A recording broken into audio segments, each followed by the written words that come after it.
I created the final experiment to give both sides, flat Earth and globe, an equal opportunity to prove their side. Only the globe side returned with evidence supporting their position. The globe side returned with tons of concrete evidence that both accurately matches the globe model and also falsifies flat Earth. This brings us to the South Pole, specifically the geographic South Pole. Flat Earthers have said for many years that the geographic South Pole does not exist. And that is simply because a geographic South Pole would be impossible on a flat Earth. Hear them for yourself, starting with a clip from Eric Dubé's video called "The South Pole Does Not Exist." In the flat Earth model, the South Pole does not exist at all, and Antarctica is instead a gigantic ice wall extending the circumference of Earth, holding in the oceans like a giant bowl. Because we don't have a South Pole. We don't have a South Pole. You know, Dave, I was just going to elaborate on Antarctica, the fact that we believe there's only a North Pole, that there is no South Pole. Wow. Anybody over at the South Pole? No one's at the South Pole because there is no South Pole. On a flat Earth, there is only a North Pole. You cannot have a South Pole on a flat Earth. Therefore, the South Pole, which does exist, not only confirms the globe, but also falsifies flat Earth. The globe has both a North Pole and a South Pole. This will be a common theme in this series, where we will see a beautiful symmetry between the northern and southern hemispheres of the globe, a symmetry that is impossible on a flat Earth. The North and South poles are created by the Earth's axis of rotation. A sphere in and of itself would not have poles, and the North and South poles not only confirm the globe, but also confirm the Earth's rotation. The geographic North Pole and the geographic South Pole mark where the Earth's axis of rotation meet the surface of the Earth. These two poles would not exist unless the Earth was rotating. John Santandrea is a friend of mine who I met because of TFE, and John works at the South Pole. Not only does he work at the South Pole each year, but he was at the South Pole at the same time TFE was at Union Glacier Camp in Antarctica. Before we get to the importance of that, I must deal with the elephant in the room. Flat Earthers deny that the geographic South Pole exists, and they say that this physical pole, where my friend John took this picture for me, is just at some random arbitrary spot in Antarctica. Listen to Flat Earthers make this claim, even going as far as saying the South Pole is merely a ceremonial pole stuck in the ice and nothing more. And when you go there, you get a little tour of the edge. You get a little, they bring you to a little pole and they go, hey, this is the South Pole. It's not. It's just the pole stuck in the ground. So they say that there's a South Pole somewhere too on part of that guided tour that you're talking about. They've got an arbitrary point along the Antarctic ice that they've put a red and white barbershop pole with a ball earth on top of it and claim that that's the South Pole. Because I think that that's the big thing, is that the South Pole itself it disproves flat Earth. Right. So, What? The South Pole itself disproves flat Earth. Wow. Unbelievable. You do know the South Pole is just an arbitrary position. Yeah, he does know that the ceremonial South Pole is not the actual South Pole. Let's put this baseless claim from Flat Earthers to bed once and for all. When Flat Earthers claim that the ceremonial South Pole is just stuck in the ice in some random spot in Antarctica, nothing could be further from the truth. What they failed to mention is that right on the other side of this ceremonial pole is a research station, the Amundsen-Scott South Pole Station. The South Pole Station is a whopping 80,000 square feet. Built in 1992, the building materials weighed 24 million pounds. It's easy for Flat Earthers to flippantly claim that the ceremonial South Pole is just stuck in some random spot in the ice in Antarctica. They don't mention the South Pole Station as getting 24 million pounds of material and building an 80,000 square foot building in the harshest climate on Earth is no easy task. So the real question is, where is the Amundsen-Scott South Pole Station?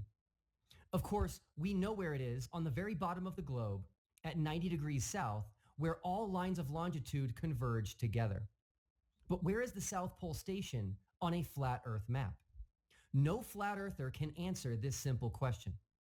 They have no idea where it is because a flat Earth cannot have a geographic South Pole. Is the South Pole Station south of Australia on the flat Earth map? South of Africa?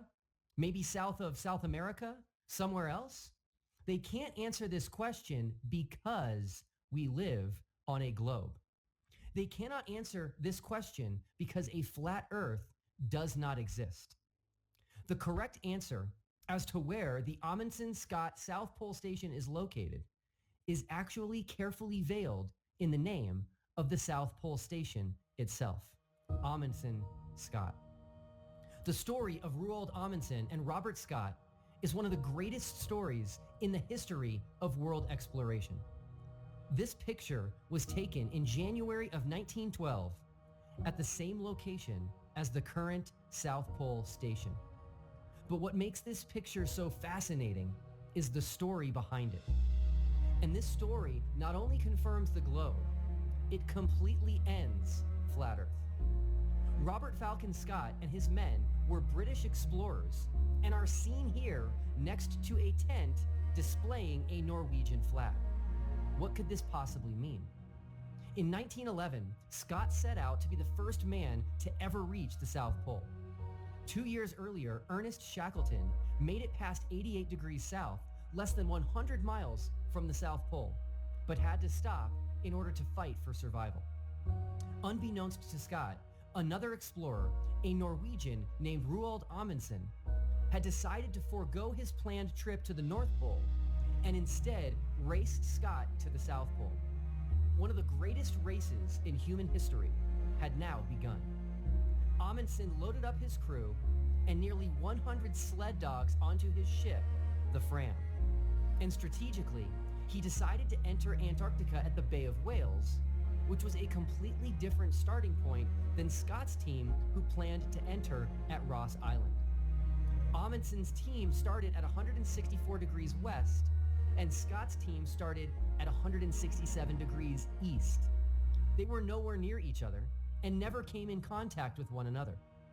On the globe, they were nearly 2,000 miles apart and almost 6,000 miles apart on a flat Earth, which is over twice the width of the United States. Nearly a year later, after hunkering down through the Antarctic winter, Amundsen's team became the first men in the history of the world to reach the South Pole in December of 1911. But this creates an interesting question. How did they know they were at the South Pole? And where exactly were they? Compasses do not work well in Antarctica and would be completely worthless on a flat Earth, as the cardinal direction south is all directions away from north. So south on a flat Earth is in every direction and would send two people heading south further and further away from each other indefinitely. So what made this spot, this exact location on the Antarctic ice, so special, convincing Amundsen and eventually the rest of the world that he indeed was the first to reach the globe's geographic South Pole? The answer is the sun. Yes, the 24-hour Antarctic sun. The same 24-hour sun that is impossible on a flat Earth. Amundsen and his team found the geographic South Pole using a sextant and measuring the altitude of the sun each hour. From Amundsen's book titled The South Pole. On December 16th, we pitched our camp in brilliant sunshine with the best conditions for taking observations. 4 of us took observations every hour of the day, 24 in all. Remember the sun's wave pattern in our video of the 24-hour sun? That wave pattern is created by the globe. And when the sun reaches its highest elevation of the day, that is solar noon. And when it reaches its lowest elevation of the day, that is solar midnight. But most importantly, that is south. Yes, south on a globe can be found through celestial navigation, even with a 24-hour sun. So Amundsen's team followed the direction of the sun when it was at the lowest point in the sky each day. And then on December 17th, 1911, let's read what happened. Observations were now taken every hour through the whole 24. It was very strange to turn in at 6 p.m. and then on turning out again at midnight to find the sun apparently still at the same altitude, and then once more at 6 a.m. to see it still no higher. They had reached the South Pole, where on the globe there is a very unique 24-hour sun, where the sun's elevation angle does not change throughout the day. A flat Earth, yes, including Joe Handy's model, cannot account for the change in the sun's elevation angle in Antarctica changing throughout the day, while at the same time not changing at all at the South Pole. Amundsen's team pitched a small tent at the South Pole, topped with a Norwegian flag and a small pennant with the word Fram painted on it, the name of their ship which brought them to Antarctica. Inside this tent, they left a letter for the King of Norway, not knowing if they would make it out of Antarctica alive. They wanted their legacy and pride of Norwegian explorers as the first to the South Pole preserved, just in case. And lastly, they left a letter for Robert Scott on the chance that he would also eventually make it to the South Pole. And then they departed immediately so as to give them the best chance at making it out of Antarctica and back home alive. One day shy of 5 weeks later, on January 17th of 1912, Scott and his team, using the same celestial navigation techniques, also made it to the South Pole. And their methods were so precise that they made it to this very spot where Amundsen set up this small tent. They started thousands of miles away from each other at different times, and despite never coming in contact with each other, made it to the exact same spot on a continent 1.5 times the size of the United States. This is remarkable and simply impossible on a flat Earth, but makes perfect sense on a globe. And not only that, no flat earther can show on a flat Earth map where this location is. They cannot show where Amundsen and his team put up this tent and where Scott and his team found it 34 days later. And that is because there cannot be a geographic South Pole on a flat Earth. And despite the fact that two men over 100 years ago were able to navigate and traverse Antarctica and find the same geographic South Pole location, flat earthers still throw out the false claim that no one has ever been to the South Pole. And it goes all the way out to 90, which would bring you to the South Pole, but nobody's really ever gotten there, provably gotten there, okay? We don't know where this is. Now, Dave, if you were hiking through Antarctica and you're hiking following GPS, NASA said, go this way, and you actually went 500 miles or 1,000 miles, and they said, you're at the South Pole now, you have to believe NASA, right? Now, here is what I think is the most fascinating thing about the South Pole. Amundsen and Scott set out to be the first men to ever step foot at the South Pole because of their belief that we live on a globe. They were so confident we live on a globe, they risked their lives to find a location that only exists on the globe. They gave up over a year of their lives, left their families and loved ones, hunkered down through an Antarctic winter, and at one point even had to kill and eat some of their own sled dogs in order to survive. And that is what they were willing to do because they believed we live on a globe and they knew the South Pole was real. Contrast that with flat earthers today who are trying to convince everyone that the earth is flat. Would flat earthers go to such extremes out of their strong conviction that we actually live on a flat earth? So when people say, Dave, why did you turn down a free trip to Antarctica? Because I'm not going there to freeze my ass off. I don't have the time to get away. I have plenty that I need to do here every single day. I'm definitely not going to go freeze my knackers off with a whole bunch of people that I definitely don't trust. I can't think of a worse way to spend time than going to a cold, remote area with Pedo Pete and the crew. Now, I'm not in any way comparing myself to the great polar explorers of history, but the final experiment was a historic, modern-day Antarctic expedition.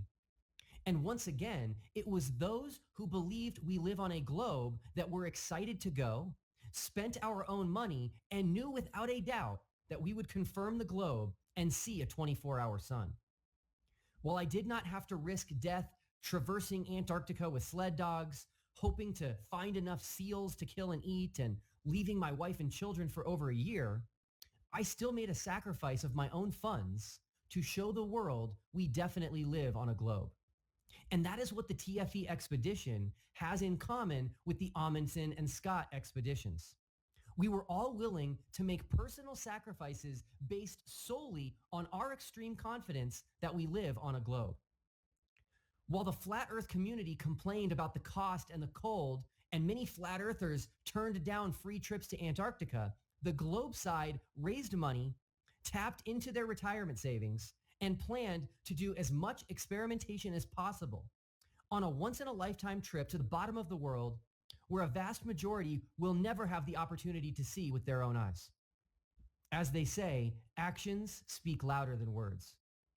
I will be covering this in more depth on another video in the Final Experiments series on Southern Hemisphere flights. But there are flights from New Zealand, South America, and Africa to the South Pole. And their flight paths and durations all match the globe and would be impossible on a flat Earth. This is why I ask flat earthers to show me on a flat Earth map where the ceremonial South Pole is. I was watching one of your old videos where you were talking about flights to the South Pole. Yeah. And you said that they fly to the South Pole, but then they change direction. Yes. Where are they flying to before they change direction?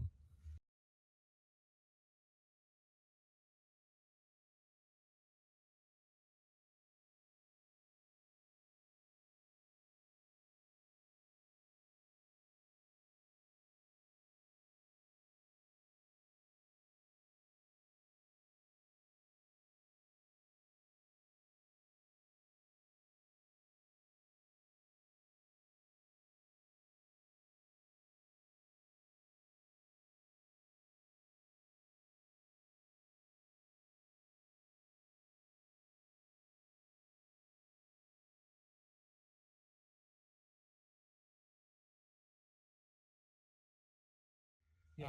Where are they flying to before they change direction? To the South Pole. Because say South Where- Pole, of course. Where is the South Pole? It's a marker Where they they put fly it. to. Huh? Where they We're fly down to. there. So. Again with your stupid semantics. No. Where is You it? just said they're flying to the South Pole. Yeah, So where they're is- flying to the South Pole. Where is the South Pole? It's a ceremonial place. And where is it? At the Yeah. ceremonial South Pole place where they put the pole up. And where is it that they put the pole up? In Antarctica.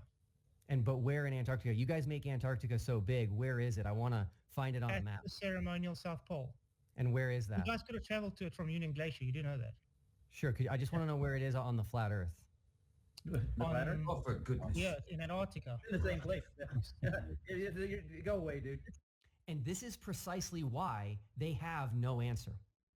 There is only one singular place in the Southern Hemisphere where the 24-hour sun's elevation angle does not change throughout the day. And there is only one place on Earth where the South Celestial Pole is directly above you. And there is only one place on Earth where planes fly to bring people and supplies to the Amundsen-Scott South Pole Station. Such a privileged place cannot exist in the South on a flat Earth because a flat Earth spreads the South out to a bigger and bigger area. But as we have now seen, the South Pole is truly one of a kind and is now visited by thousands of people every year. And if you will never have the opportunity to visit the South Pole, at the end of this video, enjoy videos of the 24-hour sun, the 24-hour moon, and the South Celestial Pole, all taken from the only place possible on this planet, the geographic South Pole. Please watch our other experiments, which are part of these final experiments, where you will see results that confirm the globe and results that would be impossible on a flat Earth. And please share this video with anyone you know who is a flat earther or considering flat Earth. As Jesus said in John 8:32, you will know the truth, and the truth will set you free.